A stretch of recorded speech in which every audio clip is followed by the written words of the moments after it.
Hi, I'm David Lawrence. I'm the founder here at Vine Resources, and I'm absolutely delighted today to have with me Dean Branton. Dean, thanks very much for coming in. Pleased to be here.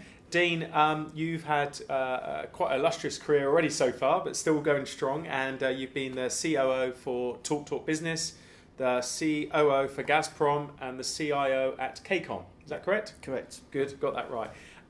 Dean, we just wanted to ask you a few questions, if that's okay, today. There's a lot of things happening in the market at the moment around transformation, of course, a lot of disruption.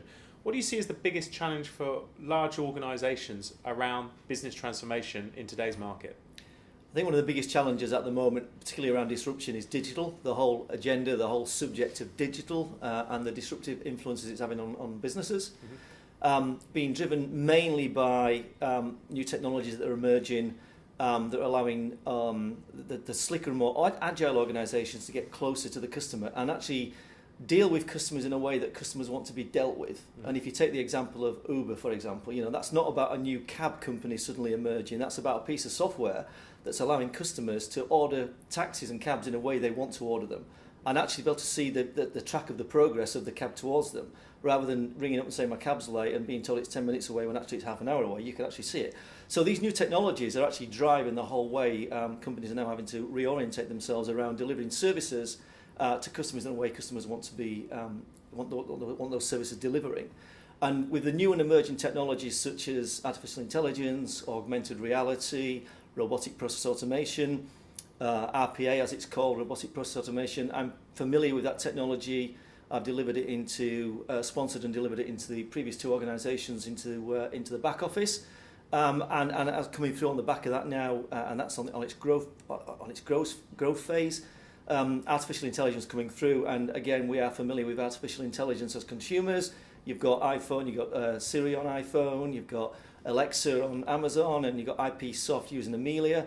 These are pieces of technologies that can understand what we're asking them, and they can make decisions and respond.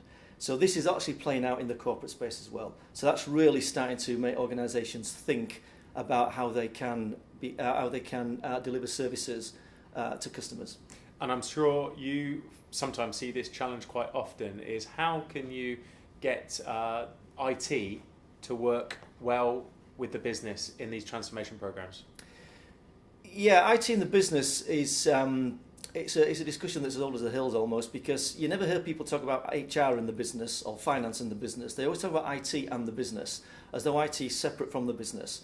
And I don't think that's true at all. Having run two reasonable sized IT organisations in my recent past, I heard that said, but I always push back. Most large-scale transformation programs, and particularly digital more so than traditional transformation, does require the whole enterprise to work together. Completely collaboration across the entire organisation, be it HR, finance, IT, operations, whatever it is. Because if we just stay on the digital agenda, you've got there organisations that are trying to reinvent themselves from the outside in, i.e. how do customers want us to interact with them, therefore let's make sure we can do that. But also from the inside out as well, because if we want to actually deliver services in the way customers want, we need to actually make sure our employees can do that. So how do we make the employee environment and the workspace actually align with what we're trying to deliver out to customers? So I think really the whole IT and business debate around delivering large change is really around the way these programs are led, because technology does not lead transformation.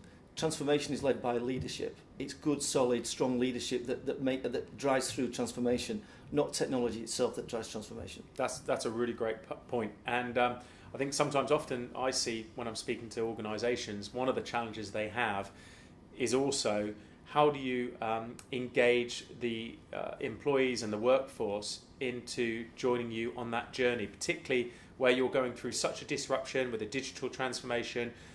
How do you bring those people on board with you along the journey? The simple answer is people. Everything's, particularly large transformational programs are all about people. In fact, they succeed or fail on the back of people. And technology and process always lead well in advance of organisation and culture. They lag. So really, you've got to engage the whole organisation early on. You've got to really give the picture of what it's going to be like at the end of it. So the flag on the hill, as I call it, set the flag on the hill in the distance. That's where we're heading towards. That's where we need to align and march towards as an organisation.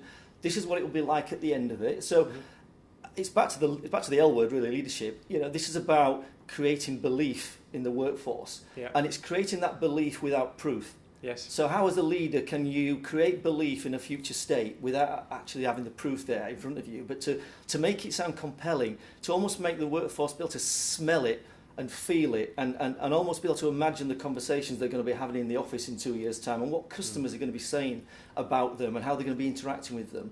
So the way to get people on the journey is to the flag on the hill, the vision, and also to make the organisation and the employees understand how they fit in, how they contribute. They're not just passengers or hostages to this change.